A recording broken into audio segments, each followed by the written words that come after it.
Have you experienced this? You're busy working on your computer and you realize that you need your child to get ready to leave. You tell them to stop what they're doing and get ready to go.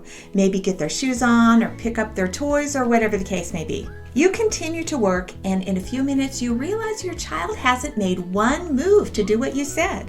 So you repeat and you continue working, hoping they will comply. As time passes, you get more and more irritated because time pressure is building and you know you need to get out the door soon. Without even thinking about it, you have repeated yourself several times. They haven't complied the first, second, or third time, and your frustration level has grown with each passing minute.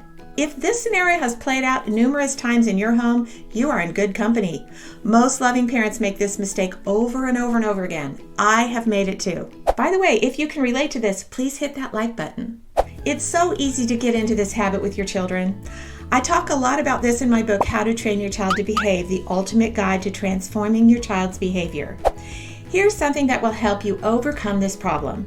It is a parental mindset that can change this issue if you will really think about it and take action to make a change and be consistent. It's keeping this in mind. Every response you give to your child's behavior will become an expectation and then a habit. So stop right now and think carefully. When you say something to your child that you want them to do, what do you think is their expectation from what you just said? What do they expect to happen after you give them instructions? The habit that is formed is that you give instructions and they don't comply. You repeat and they don't comply. You repeat again and they don't comply. You yell and they start to comply. You yell more and then they comply. This is what is expected because this is what has happened over and over again in the past.